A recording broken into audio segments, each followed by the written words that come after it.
Hola, buenas noches a todos. Bienvenidos una vez más a las transmisiones, a las clases de Palabra de Fe. Hoy estamos ya en la clase número 11 del nivel 2 del discipulado. Es decir, que estamos muy cerca de terminar este nivel 2, en el que también vamos a darle certificado a los que terminen fielmente este segundo proceso. Y pues bueno, aquí ya viendo que hay varias personitas conectadas, algunos saludándonos. Mi amor, bienvenida también tú a la transmisión. Ay, muchísimas gracias. Para mí es un placer inmenso tener la oportunidad de acompañarte y bienvenidos a todos, bendiciones. La verdad es que para nosotros es una gran bendición poder contar la oportunidad de estar cada día con ustedes, en cada transmisión, en cada enseñanza. Muchísimas gracias por la confianza que nos han tenido en nuestro ministerio, por las personas que nos llaman, por las personas que atendemos a nivel virtual y personal. Para nosotros es un gusto y un placer estar con ustedes acá. Bienvenidos también, muchísimas gracias. Bueno, vemos por aquí saluditos de Itzel Torres, que Sí, bueno, Itzel, hola. que está ahí, la extrañábamos bastante.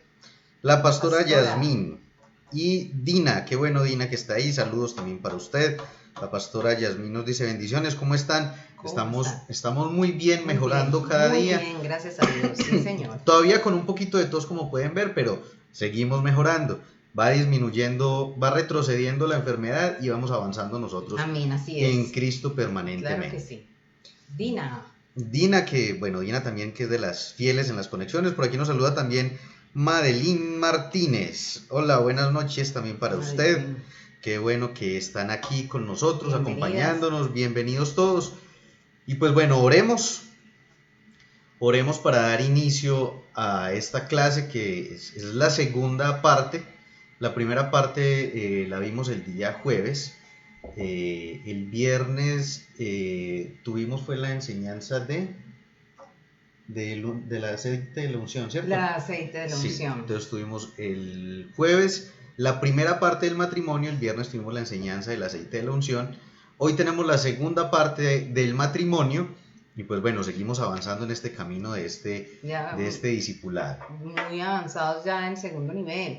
Sí. Eso es bien interesante porque siempre fueron casi 20 personas las que se ganaron el certificado del primer nivel. Entonces, bueno, para empezar creo que es muy buena nota, ¿no? Sí, muy buena asistencia. Incluso esta semana entregamos otros 2 discipulados, otros 2 certificados nuevos, o sea que ya son más de 20 personas que han terminado el primer nivel.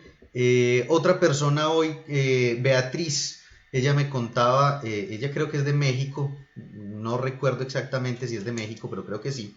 Me decía que está haciendo el discipulado nivel 1, que le falta la última clase, o sea que más personas siguen conectándose a empezar las clases desde el principio y ahí nos van alcanzando. Qué maravilla, sí. Bueno, mi madre que también se conecta. Hola, les cuento que mi madre está hoy de cumpleaños. Felicitaciones y bendiciones abundantes a mi suegra querida. Está cumpliendo 61 primaveras. Ay, pero ella no dijo cuántos días, no, por favor. Ella no tiene problema con eso. Ella no sufre de ese complejo. Ella no sufre de eso. Antes se siente orgullosa de sus años y de sus canas. Entonces ahí les cuento para que los que la quieran felicitar ahí en los comentarios, bien pueda. La prima Natalia también ahí conectada. Hola Natalia. Y Saúl. También nos saluda Saúl con Jonathan y familia. Bueno, ahora sí oremos. Y Valeria también desde Ecuador. Valeria que también es de las fieles con el hermano, la familia. Bueno. Muy juicioso, sí. Oremos entonces y damos inicio a esta clase que creo que es bien importante para nuestro crecimiento espiritual, personal y familiar, obviamente, claro, por el tema como tal que trata. Julis Carrillo desde Cartagena. Bueno, no hemos podido arrancar saludando a tanta gente, pero me parece muy, muy rico, muy chévere saber de que otra que tenemos que ir hasta Cartagena. Qué sí. Cosas. Tatiana. Hola, también, Tati. Qué bueno, Tatiana ahí reportándose conectadita. Bueno, ahí van apareciendo todos, ahí se van conectando y yo sé que en los minutos siguientes estarán apareciendo otros tantos también reportándose ahí conectados. Oremos entonces y damos inicio a la clase. Señor, te damos gracias en este momento porque eres tú la piedra angular de nuestras vidas, eres tú la piedra angular de nuestras familias y precisamente es lo que queremos seguir aprendiendo en ti. Eso es lo que en esta clase queremos desarrollar, el seguir aprendiendo acerca del edificar la casa sobre la roca, que nuestras familias, nuestros hogares, nuestros matrimonios estén siempre cimentados en ti y en tu palabra. Gracias Dios por esa bendita palabra que como siempre nos alimenta, nos nutre, nos guía, nos llena de ti para poder seguir cada día. Gracias por esta enseñanza, gracias por cada una de las personas que nos sigue, que nos ve, a quienes están en este momento conectados, a quienes se conectarán luego para ver esta misma transmisión. Te pido que los bendigas, que les llenes de sabiduría a través de tu palabra. En Cristo Jesús. Amén. Bueno, por acá mi madre la saluda, ¿quién más? Bueno, la saluda Saúl, la felicita también por aquí Dina.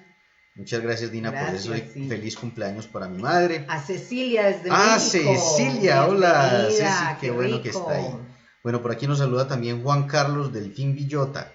Juan Carlos, ¿desde dónde nos saludará? A ver si aquí nos dice, desde Pereira, qué bien. Qué rico. Qué bien, de aquí mismo de la ciudad, qué chévere. Bueno, hay gente de varias partes, la mayoría son de México, pero también vemos por aquí gente de aquí de la ciudad de Pereira. Bueno, muy rico que estén acá con nosotros. Bueno, mi amor. Manos a la obra, ¿no? Cuéntame. Bueno, yo quisiera hacer como un breve resumen de lo que hablábamos en la clase pasada de qué es el matrimonio. Si estuviéramos presenciales, entonces, ¿quién levanta la mano y recuerda qué es el matrimonio? De acuerdo a la Biblia, la creación del matrimonio fue idea de Dios. Es la fusión de dos en uno, es la unidad, es una unión, como lo dice Génesis 24. 2:24. Por eso dejará el hombre a su padre y a su madre y se unirá a su mujer. Entonces, que nos quede claro que es una unión, no es andar cada uno individual, sino unión entre dos personas. Exactamente. Entonces, el matrimonio, en principio, podemos hablar de que es una unión, como lo explicábamos en la clase anterior. En esa unión, pues cuando se habla de unir algo, siempre hablamos de más de un elemento, es decir, de dos elementos en adelante. En este caso pues se trata de dos, porque es la pareja. Bueno, por aquí nos saluda Clara también desde México, Clara y Amparito, Martínez. que está Hola, aquí en Amparito. Pereira. Qué bueno que está Amparito Clarita ahí desde México, y sí. Clara. Entonces hablamos en este caso de que es unir dos elementos, que es el hombre y la mujer, hacerlos uno solo en la concepción bíblica de lo que es el matrimonio, ¿cierto? Sin embargo, nos encontramos con algo bien particular, algo bien interesante con respecto al estar unidos, y es de que la Biblia nos presenta otro panorama, y este lo encontramos en 1 Corintios 6, del 15 al 16.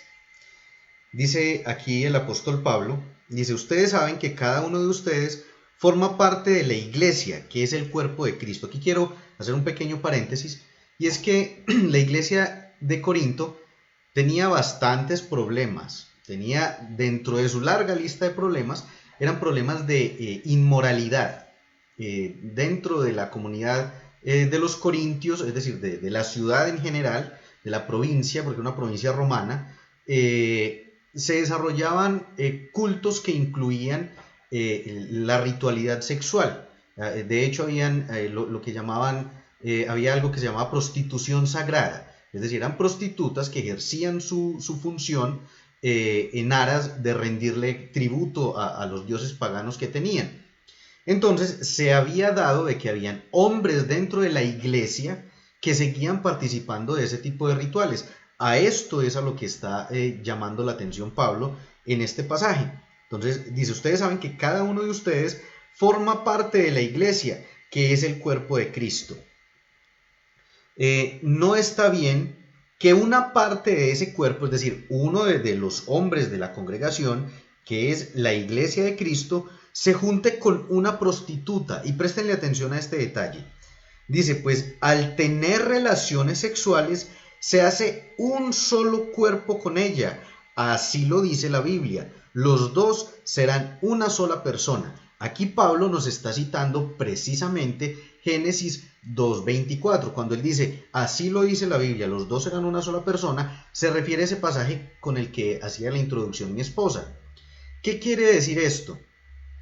Quiere decir de que el hecho de que haya una unión sexual entre un hombre y una mujer, bueno, eso sí los constituye, como dice la palabra, en un solo ser a través de la unión sexual, pero eso no lo consolida como un matrimonio. De hecho, pues precisamente de eso se trata la promiscuidad, ¿no? De que sea hombre o sea mujer, tiene relaciones sexuales con diferentes personas, y eso no hace que esté casada o casado con todas esas parejas sexuales que tiene. Entonces, acá lo que vemos es de que la relación matrimonial no es simplemente la unión de los dos seres, sino que va mucho más allá. Es decir, la parte de la unión, que en el principio bíblico lo ideal es que sea solo entre esposo y esposa, ese es el principio bíblico. Sin embargo, el hombre pervierte este principio y empieza a tener relaciones sexuales con cualquiera, es decir, que termina siendo uno con un poco de gente. O sea, termina es, como el título de la película aquella, termina es fragmentado en una cantidad de pedazos, porque tiene cada persona tiene un pedazo suyo. Entonces, cuando vamos a profundizar un poco más, nos damos cuenta de que además de que el matrimonio es una unión entre estas dos personas, es algo más. Es, como lo describe la palabra de Dios, es un pacto.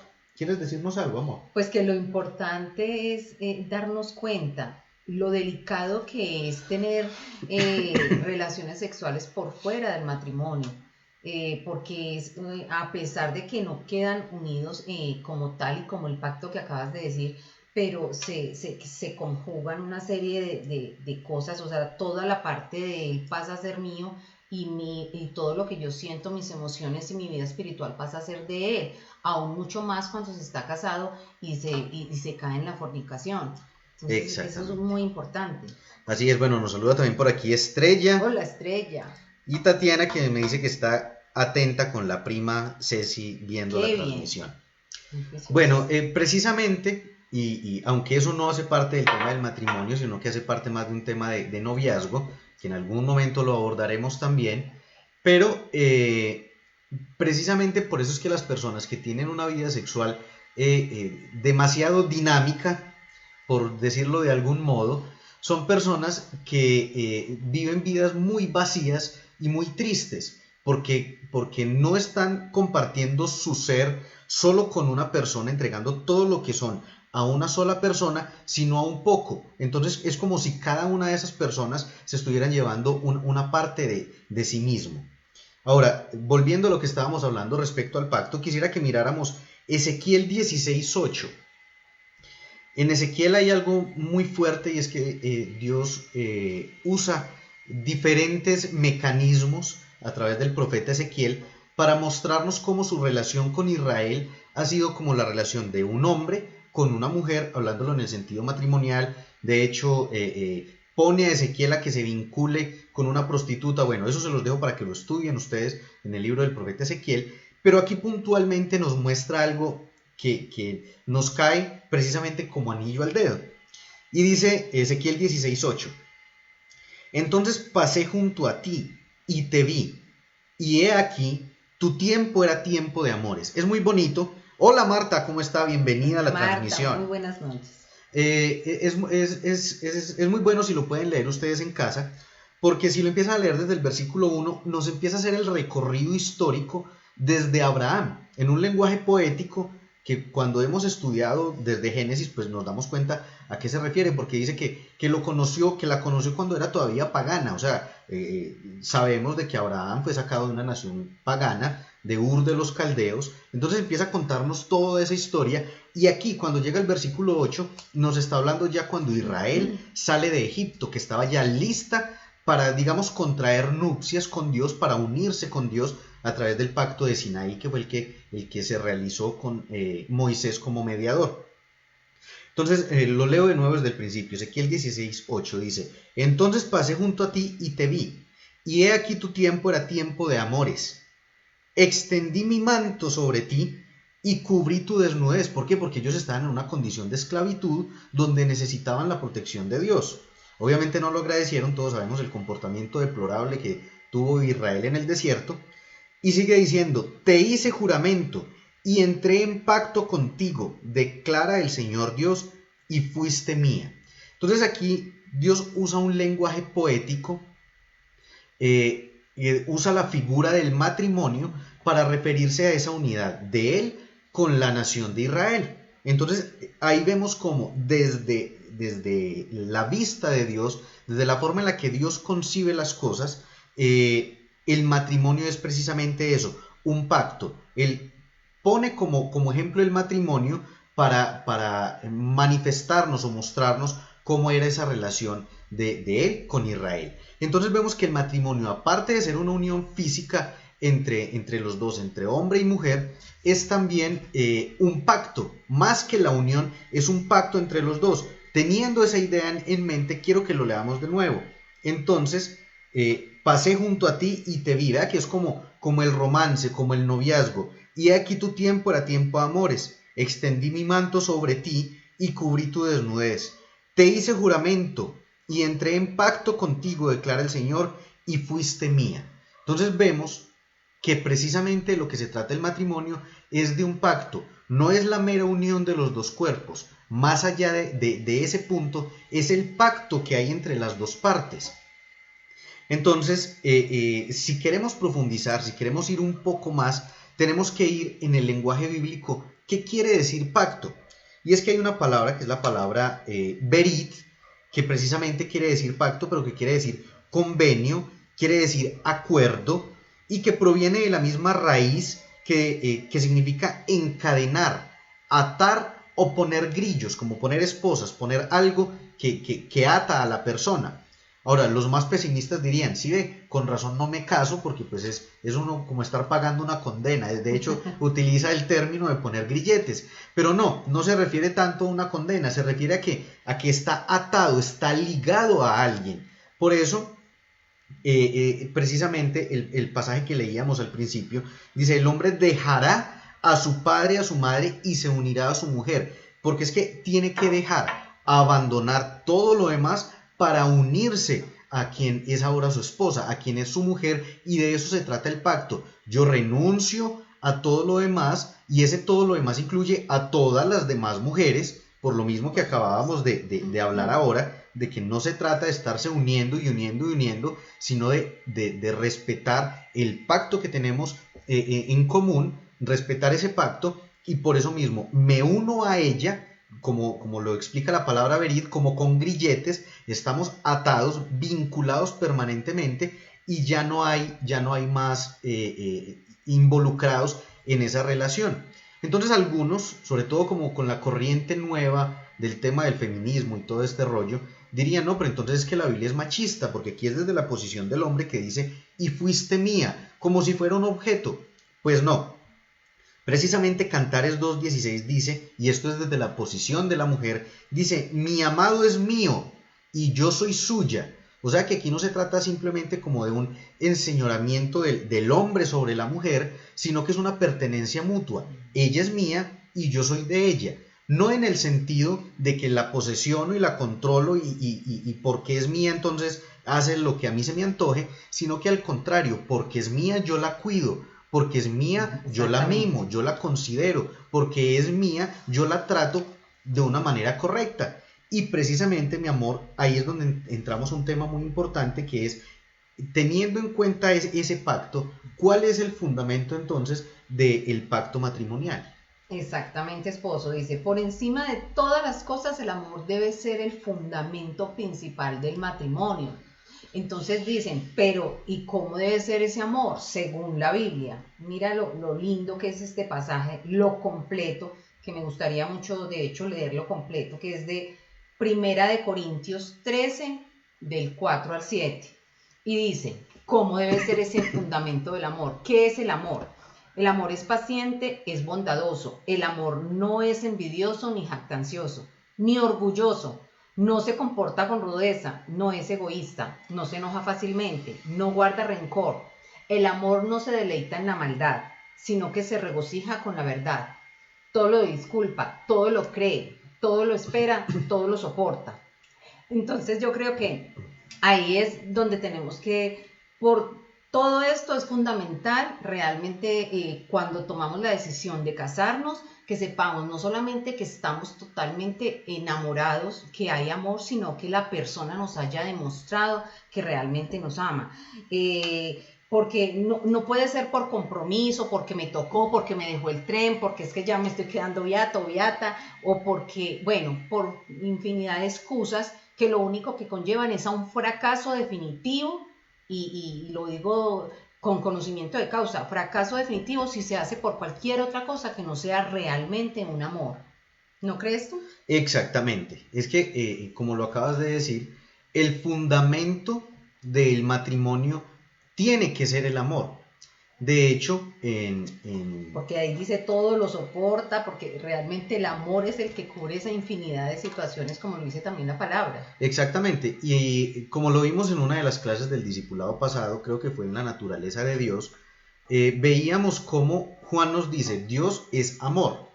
Entonces aquí Pablo, en el texto de 1 Corintios 13, nos describe el amor, y ahí hacíamos la comparación al reemplazar la palabra amor por Dios, por la palabra Dios, y veíamos cómo Dios cumple con todas esas características. Es decir, que el fundamento del matrimonio debe ser primeramente nuestro amor a Dios, y si no amamos a Dios, pues muy difícilmente vamos a poder amar a nuestra pareja. Y entonces allí es donde empiezan a aparecer algunos condicionantes que nos pone la misma palabra, algunas situaciones en las que la palabra no lo pone como algo opcional, sino que, por ejemplo, vemos en Efesios 5, 25, como en imperativo el apóstol Pablo dice, esposos, amen a sus esposas como Cristo amó a la iglesia y dio su vida por ella. Entonces a veces a nosotros los esposos nos gusta mucho cuando en la Biblia dice que ellas se deben de someter a nosotros. Claro, esa es la parte chévere, pero es que aquí dice, esposos, amen a sus esposas. Entonces uno puede decir, bueno, pues no es tan difícil amar, pero es que dice, como Cristo amó a la iglesia, y vemos que Cristo amó a la iglesia a un punto en el que dio su vida por nosotros. O sea que este es un nivel de amor muy diferente. No es el amor de las telenovelas, no es el amor de que fueron felices y comieron perdices, no es el amor de Walt Disney donde fueron felices por siempre, sino que es en medio de las dificultades, en medio de la tribulación, en medio de cuanta situación se presente, ahí tengo que seguir amando y tengo que seguir firme. Y de hecho, aquí lo presenta el apóstol Pablo, es como una orden, no es un consejo, no está diciendo, bueno, les recomiendo, o sería, bueno, está diciendo, amen a sus esposas. Eso quiere decir de que el amor no es algo opcional en el matrimonio.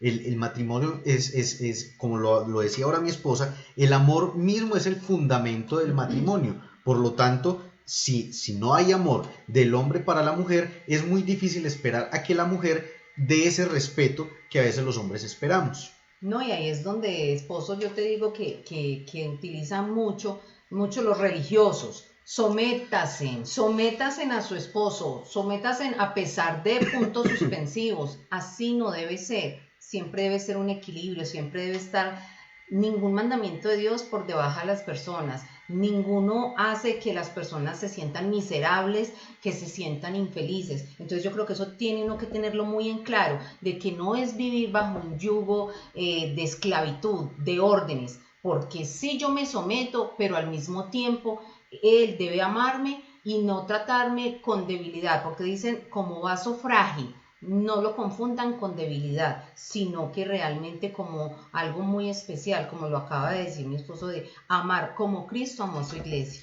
Ahora, entonces viéndolo desde ese punto de vista, yo puedo decidir o no, es decir, desde la parte personal uno podría decir, decido amar o no. El amor definitivamente es una decisión, no es ni un sentimiento ni es una emoción, porque los sentimientos y las emociones son fluctuantes, pueden cambiar de acuerdo a las circunstancias, de acuerdo al trabajo, la salud, las finanzas. ¿Por qué? Porque yo puedo llegar muy cansada de trabajar, de haber tenido un día bien pesado y no querer siquiera hablar de lo cansada. Puedo estar enferma, no quiero tener comunicación en ese momento. Entonces es más una emoción. Lo mismo por la parte de las finanzas. Podemos estar pasando por situaciones difíciles, entonces no es un sentimiento ni una emoción. Definitivamente es una decisión. Yo decido amarte a pesar de, también puntos suspensivos, a pesar de las circunstancias, de la tormenta, de obviamente que van a llegar tribulaciones, pero si los dos estamos unidos y los dos estamos para realmente combatir esa situación, entonces todo va a ser más fácil. En ningún momento es de manera individual, pues para esa gracia nos quedamos solos. Tanto en las buenas como en las no tan buenas debemos tomar decisiones y hacer todo juntos. Tenemos que tener algo en cuenta, y es que recordemos que en el Antiguo Testamento, bajo la ley, el propósito mismo de la ley es que era imposible de cumplirse. De hecho, Pablo nos lo explica en Romanos. Es decir, la ley fue puesta para incrementar el pecado, porque Dios sabía que no se podía cumplir. Era para que el hombre mismo se diera cuenta que no podía alcanzar ese estándar de moralidad que la ley exigía. Sin embargo, bajo la gracia, cuando la palabra de Dios nos dice hagan algo, es porque es posible hacerlo. Lo vimos también cuando hablamos acerca de la renovación de la mente, cuando Pablo nos propone piensen en estas cosas y nos hace una lista de cosas para pensar, es porque tenemos la capacidad de pensar en esas cosas y no en lo incorrecto. Ahora, si aquí Pablo nos dice amen a sus esposas, es porque sí, como lo acaba de explicar mi esposa, es porque sí es una decisión que podemos tomar, es algo que sí podemos hacer. Bajo la gracia siempre se nos piden cosas que es posible alcanzar. Ahí es donde podemos empezar como a mirar también, incluso en el mismo matrimonio, la diferencia entre ley y gracia, ¿sí? Por ejemplo, bajo la ley se decía no adulterarás y punto. La ley fríamente simplemente ordenaba lo que usted no debe de hacer. Sin medias tintas. Pero bajo la gracia, Dios nos reviste del poder y del amor para nosotros precisamente poder enfrentar ese adulterio, porque la ley es como el despertador que suena pero no le va a quitar la cobija ni lo va a levantar de la cama, simplemente le dice lo que tiene que hacer, le dice es hora de levantarse. Así funciona la ley. Con la gracia sí es la fuerza, el aliciente que tenemos para poder cumplir con lo que Dios nos está pidiendo, en este caso a través del apóstol Pablo, que amemos a nuestras esposas. Ahora, Pedro también entra en esta discusión, y en 1 de Pedro capítulo 3 versículo 7, sí, Natalia precisamente nos apoya y dice de que amar sí es una decisión. Primera de Pedro 3:7 dice: en cuanto a ustedes, los esposos, sean comprensivos con sus esposas. Aquí vuelve y nos pide algo que es posible cumplir. Sean comprensivos con sus esposas.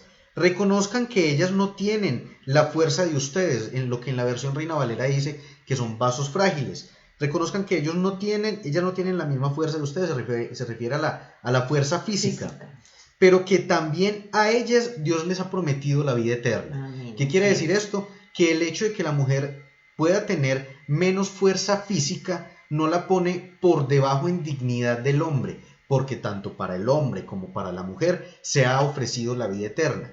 No se está diciendo solamente los hombres son salvos y las mujeres pues miren a ver cómo se ganan la salvación, a ver si pueden. No, para todos es por gracia, tanto para hombres como para mujeres, para todos. De hecho, en la versión Reina Valera dice que somos todos juntos, hombres y mujeres, coherederos de la vida eterna.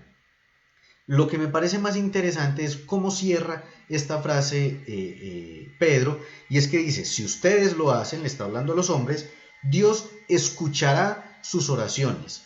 Entonces, como se los he dicho antes, es muy bueno usted poner los versículos patas para arriba, es decir, a decir lo contrario. Ahora, si lo ponemos al revés, entonces, si no lo hace, si los hombres no hacemos esto, entonces nuestras oraciones no serán escuchadas, porque el condicionante para que sea escuchado es que trate de manera correcta a la esposa. Entonces vemos cómo incluso la relación matrimonial afecta el fluir espiritual a nivel individual. Es decir, si yo no la trato a ella como debo de tratarla de acuerdo a la palabra, mis oraciones no van a pasar del techo de la casa. No lo digo yo. Qué importante es. Exacto, no me lo estoy inventando yo, lo está diciendo la palabra. La versión Reina Valera dice, para que sus oraciones no sean estorbadas. O sea, es como si chocaran contra algo. ¿Y chocan contra qué? Precisamente contra mi mala actitud, contra la mala actitud del hombre en casa, que no trata de manera correcta a la mujer, y eso no permite el fluir espiritual del hombre en este tipo de situaciones. Entonces vemos cómo el trato en la pareja, porque es algo también de ida y vuelta, no es algo solamente condicionante del hombre, aunque aquí claro, Pedro le habla directamente al hombre porque pues, estamos hablando de una época, en una cultura supremamente machista, pero ahora es totalmente aplicable a ambos, donde tanto el hombre como la mujer deben de tratarse mutuamente con amor, con respeto. Vemos también dentro de todas estas cosas que nos muestra la palabra referente al respeto con la pareja, y es un consejo muy sabio que nos deja Salomón, que está en Proverbios 2, versículos 16 y 17. Dice: la sabiduría te librará de la mujer inmoral. Y acá quiero hacer también un paréntesis. Recuerden que también en Proverbios nos dice que el principio de la sabiduría es el temor al Señor, el temor a Dios. Hace poco hicimos un post acerca de eso, una publicación aquí en la página escrita, de las imágenes que ponemos con la leyenda y esto, hablando precisamente acerca de la sabiduría. El principio de la sabiduría dice la palabra que es el temor a Dios. Pero recuerden que Jesús redefinió el temor a Dios. Cuando Él se enfrenta al enemigo, le dice: solo al Señor adorarás y a Él solo servirás. Cuando vamos al texto de Deuteronomio, en el cual se está apoyando Jesús, dice: solamente al Señor temerás. Es decir, que ahora bajo la gracia ese temor se reemplaza por adoración, por honrar a Dios. Entonces, poniéndolo en ese nuevo lenguaje, bajo la gracia, podríamos decir que la sabiduría, o sea, el honrar, el tener una vida de adoración a Dios, nos libra de la mujer inmoral. Ve que va teniendo mucho más sentido. Bueno, por aquí nos saluda Sandra desde Argentina. Y Itzel nos manda ahí un corazoncito. Entonces, el tener una vida de adoración, el tener una vida de una comunión real con Dios, dice que nos libra de la mujer inmoral, de las palabras seductoras de la mujer promiscua, de lo que hablábamos precisamente al principio. Ella, o sea, esa mujer promiscua, esa mujer inmoral, abandonó a su marido y no hace caso del pacto que hizo ante Dios. Se da cuenta cómo precisamente el matrimonio se trata de eso, de un pacto. Además de la unión de las dos partes, hay un pacto, un compromiso entre ambos que incluye una larga lista de situaciones en las que debe de haber fidelidad tanto a nivel físico como fidelidad en cuanto a la lealtad que debe de haber en todas las circunstancias de la vida. No es que en el momento en que la pareja se enferma, entonces, chao, hasta ahí llegamos. No, se trata de ser fiel y de ser leal en todos los aspectos de la vida matrimonial.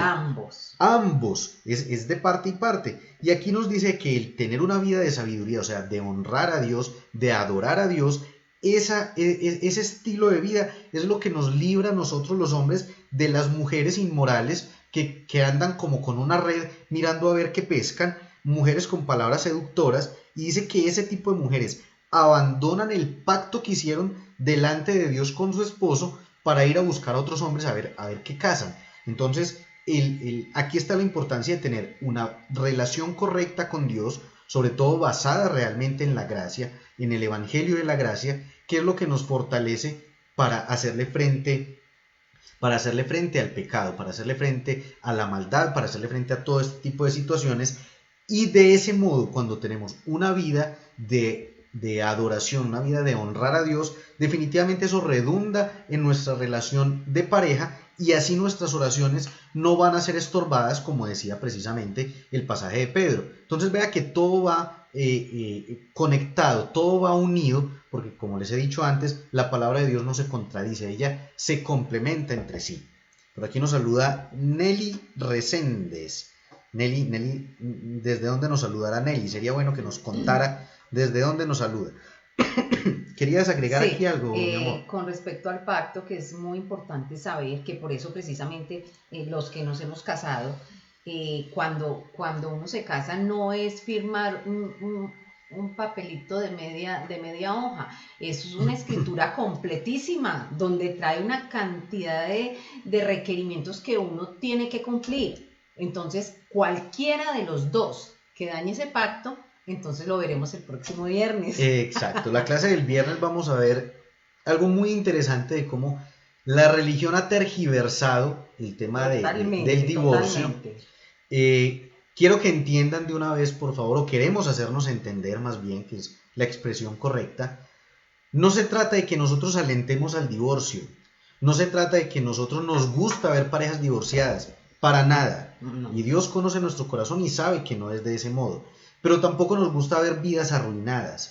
Tampoco nos gusta, exacto, ver a personas cargando con un lastre, ver a personas cargando como si fuera un bulto aquí en la espalda, porque tengo que seguir con mi matrimonio, porque si no voy a vivir en pecado toda la vida. Así me pegue, así me maltrate, así me insulte, así me sea infiel, tengo que seguir, y no es así. Y no es así, y lo vamos a ver a la luz de la palabra el próximo viernes en la enseñanza divorcio y nuevo matrimonio.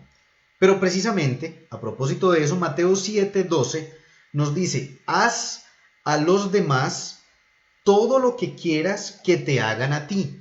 Es decir, creo que fue Gandhi el que lo puso en sentido pasivo, diciendo: no le hagas a los demás lo que no quieres que te hagan. Pero Jesús lo pone en el sentido activo, es decir, haga a los demás lo que quieres que te hagan a ti. Esa es la esencia de todo lo que se enseña en la ley y en los profetas. Por aquí nos saluda Luceli. Papá. Saludes a don Ángel, al suegro. Esto es un punto bien interesante, porque, y también lo pongo desde el punto de vista de los hombres, y bueno, aunque creo que no nos ha saludado ningún hombre. Acá no hay sino mujeres. Saúl, Saúl. Claro, Saúl es el único que nos ha saludado, que debe estar ahí con Jonathan. Bueno. Pero hoy tenemos ausencia masculina, a excepción pues de Saúl y yo. Pero a veces los hombres somos como más despreocupados, como más echados, por decirlo, como más fuerte. Y nos gusta mucho que la esposa nos atienda. Entonces, ¿por qué no pensamos por un momento? Bueno, me gustaría que la esposa me hiciera un desayuno rico. Entonces, si eso es lo que yo quiero que me hagan a mí, es lo que voy a hacer con ella. Bueno, Cris, el viejo Cris. Los hombres están ahí calladitos. El viejo Cris se reporta sacando la cara por los hombres. Le gusta el desayuno calientico por la mañana, entonces haga lo que usted quiere que le hagan. Entonces téngale el desayunito listo a su esposa. Que es que mi esposa hace muchos días no me prepara mi plato favorito, entonces yo mismo lo hago. O bueno, si es un hombre que no sabe cocinar, al menos pídalo a domicilio. Una cosa que se puso muy de moda ahora en cuarentena: pídalo a domicilio y ahora los domicilios son más baratos, de hecho hay promociones con diferentes aplicaciones, pídalo y invite a su esposa a comer en casa o llévela a comer a algún sitio. Pero si usted desea que su esposa tenga detalles con usted, téngalos usted también con ella y va a empezar a darse cuenta cómo muchas cosas dentro de la relación empiezan a cambiar en esa dinámica. Y en las diferentes labores, no solamente se puede ayudar en casa, o sea, tantas cosas que los dos pueden compartir. Por eso se dice unidos en todo, no es solamente una tarea de ella, es precisamente esa colaboración mutua que deben de tener. Bueno, por aquí también apareció otro hombre reportándose. Eso no era sino nombrar los hombres para que salieran muy bien, Eder, ahí que nos saluda. Entonces, precisamente lo que tú estás diciendo nos lo muestra la palabra desde el principio, y es de que el pecado no entró al mundo a través de la iglesia, no entró al mundo a través de la nación de Israel, el pecado entró al mundo a través de un matrimonio. Sí. A través de la primera pareja entró el pecado al mundo. Por eso es tan necesario que haya esa compenetración permanente y ese respeto por el pacto, porque si no es de ese modo, el diablo anda como dice la palabra, como león rugiente. Él no es un león, él quiere aparentar ser ese león, pero como un león rugiente, él quiere merodear todo el tiempo a ver a qué hogar se mete, a ver qué hogar destruye. Y lo que más le gusta. Exacto, si miramos nosotros estadísticas, las estadísticas que daba mi esposa la vez pasada, es impresionante ver cómo los hogares se destruyen, incluso dentro del círculo que llamamos de cristianos o creyentes. Claro que sí. Entonces, ¿es por qué? Porque las parejas están permitiendo que entre allí el devorador a destruir a las familias, a destruir a los hogares, porque no existe esa unidad permanente y ese respeto por el pacto. Entonces vemos un ejemplo claro de esa falta de amor en términos generales, lo pone la palabra, en Isaías, en Isaías 53:6. Dice, todos nos perdimos como ovejas, siguiendo cada uno su propio camino. Esta es una palabra que está dirigida a la nación de Israel, sobre todo, que se apartó de Dios, y en ese panorama de estar apartados de Dios es donde llega el Mesías. Este es el famoso pasaje del siervo sufriente del Señor. Sin embargo, vemos como la falta de amor en las personas hizo que cada uno se apartara por su camino, se fuera por donde bien quería, olvidándose de Dios y de su palabra. En el hogar sucede muchas veces esto mismo. Cada uno se va por su camino, cada uno dice, nos perdimos como ovejas, siguiendo cada uno su propio camino. Y es muy triste muchas veces en hogares en los que cada uno se va, y si uno se encuentra con el esposo, por ejemplo, y pregunta por la esposa, ve, no sé dónde estará ni qué estará haciendo. Y si se comunica algo con el esposo, la esposa ni cuenta se da que el esposo tuvo ese encuentro personal con uno. Ni siquiera se da cuenta de una razón, de algo que uno haya mandado a decir, porque no, perdón. No existe esa comunicación. No existe esa comunicación porque ya todos viste. Sí, ya. Es que los rezagos todavía del COVID que quedan, pero seguimos adelante. Entonces vemos cómo este tipo de situaciones nos muestran la falta de amor en la pareja. ¿Qué es lo que tenemos que hacer? Permanecer unidos, porque donde hay falta de unidad, allí vemos que entra el devorador, destruye, daña parejas, daña hogares, y junto con dañar el hogar, el vínculo entre la pareja, daña a los hijos. Entonces viene y hace una cantidad de destrozos. No podemos andar el uno por un lado, el otro por el otro. Ahora, tampoco se trata de que anden como si fueran siameses, pero de que al menos si uno de los dos no está en casa, o si los dos están en sus trabajos, que cada uno sepa qué está haciendo el otro, que haya comunicación permanente, que estén juntos al menos en espíritu, en comunión. Pero a veces pareciera como que tienen una sociedad para pagar el arrendo la renta, pues, de donde viven juntos, como que fuera una sociedad más bien de carácter comercial. Pagamos los gastos de la casa juntos,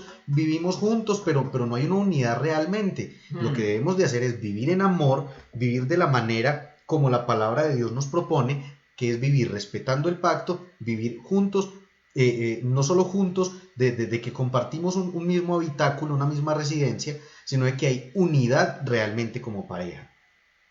Y aquí nos muestra la palabra algo muy interesante referente a esto, y está en Efesios 5, 28 al 29, y nos dice: de la misma manera, el marido debe amar a su esposo como ama a su propio cuerpo. Señora, ¿usted quiere saber si su esposo la ama? Mire qué tanto se cuida a él, mire qué tanto se ama a él mismo. Totalmente. Es lo que dice aquí la palabra. De la misma manera, el marido debe amar a su esposa como ama a su propio cuerpo. Pues un hombre que ama a su esposa en realidad demuestra que se ama a sí mismo. Si los señores tienen algún problema con lo que estoy leyendo, pueden quejarse con el Espíritu Santo, que fue el que le dijo a Pablo que escribiera esto. No se quejen conmigo. Acá nos está diciendo de que si uno no demuestra amor por la esposa es porque tampoco se ama a sí mismo. Así que cuando existen ese tipo de situaciones donde se humilla, se maltrata, donde se pone por debajo a la mujer, lo que pasa es que el hombre realmente tiene problemas de autoestima y los proyecta en la esposa. Vea que estamos hablando de hace 2000 años de un concepto psicológico que no hace mucho el hombre creyó que descubría, pero que el Espíritu Santo ya nos manifestaba a través de su palabra. Si usted no se ama a sí mismo, no puede amar a los demás y pues mucho menos a su esposa. Dice: nadie odia su propio cuerpo, sino que lo alimenta y lo cuida, tal como Cristo lo hace por la iglesia. Y allí volvemos a lo mismo que hablábamos al principio. Cuando dice de que es mía, de que en Cantares dice: mi amado es mío y yo soy de mi amado, se trata de una pertenencia, pero en el sentido en que es mío y como es mío lo cuido, lo mimo, lo protejo, lo consiento, doy lo mejor para él o para ella. Pero no se trata de que como es mío, entonces le doy más duro, como es mío, grito más duro, como es mío o mía, entonces humillo, maltrato, porque realmente no estoy demostrando amor. Realmente no estoy caminando en lo que me está diciendo la palabra que debo de hacer. Si me amo a mí mismo, pues tengo que demostrar ese amor hacia mi esposa. Entonces, antes, esto es lo que pasa muchas veces. Exacto, viejo Cris. Inseguridad 100%. Eso es lo que se refleja en ese tipo de situaciones.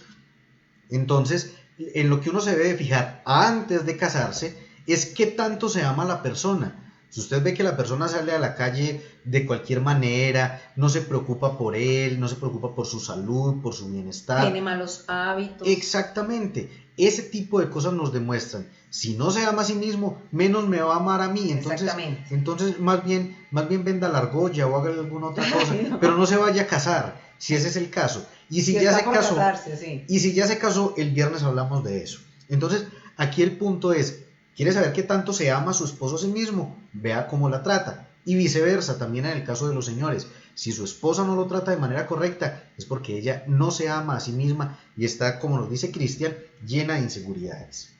Ahora ya finalmente, antes de darle paso a mi esposa con algo que me parece maravilloso que lo comparta con ustedes, volviendo a Efesios, unos versículos antes de lo que acabamos de leer, dice: para los maridos eso significa: ame cada uno a su esposa tal como Cristo amó a la iglesia. Él entregó su vida por ella, pero dice: a fin de hacerla santa y limpia, al lavarla mediante la purificación de la palabra de Dios. Es decir, Dios nos consiente a nosotros, Cristo nos consiente a nosotros a través de su palabra.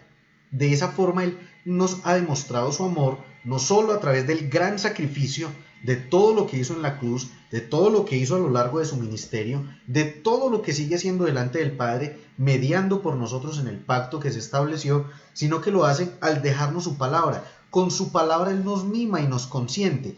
Ahora, aquí Pablo está diciendo de que en esa relación que hay en la pareja, el hombre debe de amar a la esposa, y pone el ejemplo de Cristo. Dice: así como Cristo amó a la iglesia, se entregó por ella, a fin de hacerla santa y limpia y lavarla mediante la purificación de la palabra. Es decir, que así como Dios nos mima y nos consiente con su palabra, también nosotros debemos mimar y consentir al otro con las palabras. Es allí donde tenemos que tener mucho cuidado en la forma en la que nos referimos mutuamente como pareja. ¿Cuáles son las palabras que estamos utilizando? Supremamente importante, esposo. Hay que tener demasiado cuidado de la manera como hablamos y cómo nos dirigimos a nuestro cónyuge. porque lo que dijimos en el devocional precisamente de hoy, las palabras no se las lleva ningún viento, las palabras construyen o destruyen, unen o separan. De una manera física, por ejemplo, cuando el esposo o la esposa, estás muy fea, estás muy gorda, no camine así, no. Eso es en la parte física. En la parte emocional también, cuando dices eres incapaz, eres torpe, no entiendes. Yo creo que eso tiene que tener uno muchísimo cuidado con eso, porque el respeto que uno dé a su pareja, eso mismo va uno a recibir. Cuando ya entramos en insultos, cuando entramos a hablar mal de él, yo creo que eso dice mucho de uno, ¿cierto? Porque uno definitivamente no debe entrar en ese, ¿cómo te digo yo? Cuando uno está hablando con otras personas y empieza a referirse al esposo, es que no sirve para nada, es que esto, a mí me parece eso supremamente bajo porque... Es deslealtad. Sí, totalmente, porque yo creo que es nuestro cuerpo, es uno estar realmente hablando de su cabeza, entonces yo creo que lo importante es aquí que entre los dos y con muchísimo amor, entonces lleguen a acuerdos y que todos dos se amen y se respeten, mejor dicho, siempre y cuando no esté presente. Exacto, el respeto y la lealtad creo que se demuestran más en ausencia que en presencia. En esposos, en amistades y todo, ahí es donde uno realmente se da cuenta quién es quién, porque cuando uno no está presente es cuando necesita uno precisamente que sean muy leales. Exactamente, se trata de la lealtad cuando la pareja está presente y cuando no está, porque si uno tiene los escrúpulos de hablar mal de la esposa o del esposo, cuando no está presente, quiere decir que puede hacer muchas otras cosas sin que el otro lo vea, pero sabemos de que Dios sí nos ve. Ahora, mi amor, tú preparaste un decálogo, como una especie de pautas o de normas que lo ideal es que pudiéramos cumplir en el hogar, en la pareja. Como las básicas, pues. Cuéntanos esos 10 puntos que has preparado para compartir. Primero que todo, cuando uno se casa debe establecer cuáles son las prioridades. En un hogar, teniendo en cuenta que Cristo es la cabeza y que la cobertura de Cristo se la da al hombre y la mujer debe estar obviamente con la cobertura del hombre. Entonces, forman precisamente un triángulo que lo vamos a ver en la pantalla, un triángulo donde Dios es la cabeza. Cuando más lejos está el matrimonio de Dios, pues más lejos estarán el uno del otro. Bien lo pueden notar ahí en la gráfica. Cuando más cerca el matrimonio está de Dios, más cerca estarán el uno del otro. Perfectamente lo podemos ver ahí en el triángulo. Eso en cuanto a lo primero. Lo segundo, mantener la hoguera encendida, recordando y siendo como cuando éramos novios, cuando apenas nos estábamos conociendo. ¿Cómo? Con detalles, con palabras, con tiempo. No es lo mismo, mi esposo y yo trabajamos juntos, pero no es lo mismo porque dicen, ay, pues es que están todo el tiempo juntos. No, porque es tiempo de pareja, tiempo donde vamos a compartir los dos como pareja, lo que nos agrada, lo que nos gustó, lo que no nos gustó, entonces es tiempo de calidad. Bueno, tercero, cuidar sus pensamientos dañinos y forma de hablarle a su pareja, lo que decíamos ahorita, la crítica destruye totalmente el amor, los pensamientos se transforman en acciones. Entonces, mucho cuidado con lo que pensamos y con lo que decimos. Cuarto, no se retiren a dormir enojados. Yo quiero mostrarles aquí un gráfico que definitivamente está muy acorde con este pedacito, porque el enemigo aprovecha.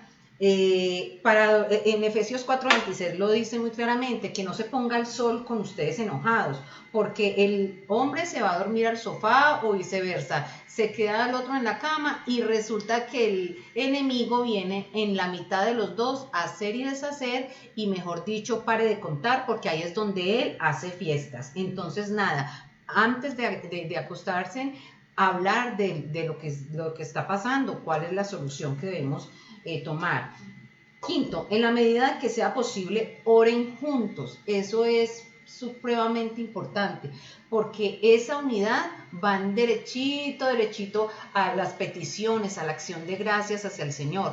Obviamente, cuando tengan la oportunidad de hacerlo individual, ahí es donde le vamos a dar gracias por la vida de nuestro esposo, por la vida de nuestra esposa, y vamos a tener ese tiempo de intimidad con Dios. Pero en lo posible, oren juntos.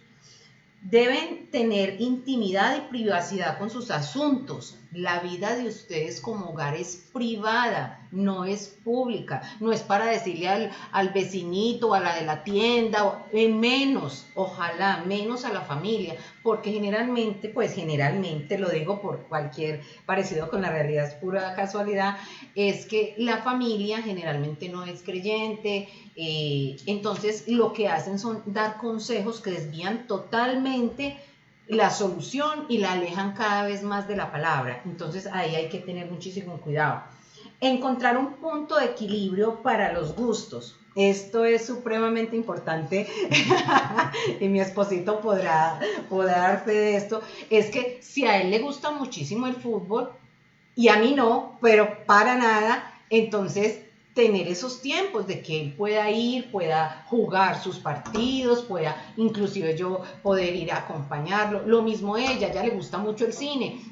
Entonces vamos los dos, es encontrar ese equilibrio. Nosotros no tenemos por qué descargarnos en el otro o querer acapararlo, que en algunas ocasiones pasa, pero bueno, eso es muy importante. Lo otro, mi amor, si me permites aquí interrumpirte un momento, es de que si la invitan a un baby shower y a mí no me gustan los baby shower, pero nos han invitado como pareja, pues vamos los dos, hacemos presencia los dos. Así a mí no me gustan ese tipo de cosas. Si a mí me invitan a un partido, lo ideal es que ella vaya conmigo. ¿Por qué? Porque en ese tipo de escenarios ahí está el hombre extraño, la mujer extraña, que quiere aprovechar el enemigo precisamente para meterse en la pareja. Entonces es una forma también de blindar la relación, de acompañarnos en esos espacios en los que el uno le gustan un tipo de actividades y al otro no, pero de todas formas, por darle respaldo a mi pareja, yo lo acompaño o la acompaño para que juntos podamos seguir en ese tipo de actividades creciendo y protegiéndonos mutuamente. No, y esposo, es posible, porque había una señora que me decía, pero es que yo llevo 40 años de casada, ¿cuándo voy a cambiar ese hombre? Si ese hombre ve televisión y fútbol todo el día, no me voltea a mirar. Mira, cuando uno cambia, empieza por cambiar, recuerda lo que hablamos en la clase pasada, cuando uno empieza por cambiar esa actitud derrotista, cuando uno definitivamente se resignó a lo que viniera, cuando uno empieza a cambiar, a ser esa esposa amorosa, comprensiva, a tomar otra forma de ser que hace 40 años no le ha funcionado, entonces yo estoy perfectamente segura que va a cambiar, que sí es posible porque lo hemos visto. Completamente restaurados matrimonios que están hechos nada. Bueno, continuamos. No guardar secretos o mentiras, esto es muy, muy delicado, por favor. Esto crea una intranquilidad al que miente y una desconfianza total y decepción al que se entera de una mentira. Esto agranda el problema. No debemos tener secretos con nuestro esposo porque el día de mañana, precisamente como el enemigo es el padre de las mentiras, él tapa todo. Pero va a llegar un momento, créanme, va a llegar un momento donde todo se va a destapar, por cualquier situación se entera, y el problema que no querían por contar la situación se va a volver aún mucho más grande y va a crear una desconfianza, que ahí es donde se puede empezar una serie de situaciones mucho más difíciles. El ser un solo cuerpo, ambos resuelven y comparten todo. Al ser obviamente una unidad, todo lo comparten. ¿De qué estamos hablando? De un tema muy, muy difícil de que la gente entienda. Estamos hablando de situaciones familiares y decisiones. Estamos hablando de finanzas. Yo no entiendo, o sea, yo realmente no he podido entender eso y sé que lo viven muchísimos hogares, muchos matrimonios. No, es que lo mío es mío y lo tuyo es mío. No, que lo de él es de él, yo lo manejo así, él verá qué hace con su plata, yo cumplo con darle el 50% de los servicios. Eso no se maneja así. Todo es un fondo común. Es una unión, o sea, me casé entonces, ¿para qué? Para compartir una cama, no es compartir deudas y es compartir obviamente también beneficios. Eso no debe ser así. Mujeres y más los hombres que que es que no, yo tengo mi cuenta aparte. Para nada, son un solo cuerpo, entonces todos dos deben de compartir todo lo que son ganancias y todo lo que son deudas. Obviamente, los dos incurriendo en una comunicación efectiva donde van a tomar las decisiones juntos. No confundir el hogar con la parentela, nosotros lo hablamos en la clase pasada. Mi hogar es donde yo tengo que estar insertando la leña, donde tengo que estar con esa hoguera encendida. Yo no puedo meter a fulano, perencejo y sutano a ayudar si ni siquiera yo y mi esposo no hemos empezado. Nosotros tenemos que construir, tenemos que edificar y obviamente pensar primero en nosotros, la parentela. Por eso, si nosotros pensamos en construir realmente un hogar basado sobre unos cimientos y sobre una roca, es precisamente una forma de ayudar a los parientes, porque si nosotros lo hacemos bien, nos permiten hacer bien nuestro trabajo, nuestra construcción, ese templo que como hogar tenemos, vamos a tener la oportunidad de ayudar, de poder colaborar, porque hay muchas situaciones familiares que eso pasa, ¿no? Es que yo tengo que ayudar a mi prima, a mi tío, a mi mamá, a mi papá, y entonces el hogar nunca se queda, no pasan de regular a mal, porque precisamente tienen obligaciones y responsabilidades atrás en otro hogar. Entonces eso es de vital importancia tenerlo muchísimo en cuenta. Exacto, es saber de que yo no puedo intentar ayudar a edificar otro hogar, otra casa, si no he edificado todavía la mía. Por eso es que nunca crecen. Exacto, entonces lo que hay que hacer realmente es primero centrar mi esfuerzo en mi casa, en mi hogar, en mi pareja. Cuando las cosas ya van rodando, entonces ya miramos la manera de ayudar a otros, de ayudar a los familiares, a la parentela de la que habla mi esposa. Pero no podemos intentar empujar aquí, empujar allá, porque no se hace nada. Porque ni crece el uno ni crece el otro. Si podemos crecer juntos, es más fácil ayudar a los demás. Claro. Lo primero es el hogar, la prioridad es la esposa para el hombre, y para la mujer su prioridad es el esposo. Esa es la dinámica que debemos de tener. Y obviamente vivir en armonía, vivir rico, no hay nada mejor que el sentido del humor, reírnos de todo. Ahí donde ven a mi esposito tan serio, me hace reír todo el tiempo, o todos los que lo conocen, sale con una serie de cosas que mejor dicho no sé de dónde las saca, pero es eso, es uno sentirse alegre, es uno sentirse amado, es uno sentirse tranquilo y en confianza en todos los sentidos. Así es. El propósito de estas dos enseñanzas era, de una manera muy general, mirar algunos aspectos del matrimonio. Igual el matrimonio es algo muy, muy complejo. Eso sería un discipulado completo. La idea es poderles dar una serie de enseñanzas, varias enseñanzas en las cuales podamos tratar ya diferentes tópicos, ya todas estas cosas que encierra en general el matrimonio. Por ahora era una vista muy, muy por encima, pero que esperamos que para las diferentes parejas que nos han escuchado, o al menos claro, uno de los dos elementos de las parejas que nos han escuchado, que pueda ser de bendición y de provecho. Que es posible totalmente poder reconstruir cuando hay tantas situaciones difíciles, porque yo he visto con todas las personas que nos llaman, no, es que llevo tantos años, eso no es posible. Pues entonces si uno mismo se cierra que no es posible, no va a ser posible. Exacto. Pero hemos visto milagros sobrenaturales del Señor, restaurando personas, restaurando hogares y haciendo cosas maravillosas que dice, pero ¿cómo cambió ese hombre? Demasiados testimonios, entonces sabemos que sí es posible. De hecho, de eso se trata la fe. La palabra de Dios dice que Abraham llamaba a las cosas que no son como si fueran. Exactamente. Entonces es lo que tenemos que hacer en el hogar. Si hay dificultades con una de las dos partes del matrimonio, pues entonces lo que tenemos que hacer es empezar a hablarle a la pareja como si ya fuera una realidad lo que queremos ver en él o en ella. Entonces, como decir, gracias papito Dios porque ya no le gusta el fútbol. No, eso sí no creo que papito Dios lo vaya a hacer. Entonces, la cuestión es empezar a hablar, a declarar sobre su pareja la palabra, pero también pues tampoco nos podemos quedar a esperar indefinidamente a que no, eso no dice Cristo. Tampoco nos podemos quedar esperando indefinidamente a que haya un cambio. Nosotros hacemos la parte de nosotros, de dar testimonio, de hacer nuestro mayor esfuerzo, de declarar palabras sobre la vida de esa persona, pero finalmente Dios respeta el libre albedrío y pues si esa persona no cambia, pues el viernes ya hablaremos de qué pasará ahí. Buenísima, por lo menos yo los esperaré junto con mi esposo el viernes, divorcio y nuevo matrimonio. Exactamente. Es un tema excelente. Entonces, bueno, muchísimas gracias por acompañarnos esta noche. Qué bendición, que pasen una feliz noche, que sueñen con los angelitos y que analicen mucho toda esta serie de pautas, de consejos que hemos tratado de dar muy pues por encima, pero que sabemos que van a servir. Bueno, Emily, aquí esta Ay, es mi Elisa. amiga Elisa, desde Nueva York. Elisa desde Nueva York que llegó para el amén. Pero bueno. No, ella, no, eso debe ser que estaba desde hace tiempo. Yo creo que ella ya estaba conectada ya hace rato, pero pues ahí nos da el saludito. A todos, muchas bendiciones, que descansen, que tengan una feliz noche y nos vemos el jueves con una nueva clase, la clase número 12, que se llamará La clase del amor de Dios. Nos vemos entonces el próximo jueves. Un abrazo. Bendiciones para todos y bueno, quedamos pendientes de más enseñanzas.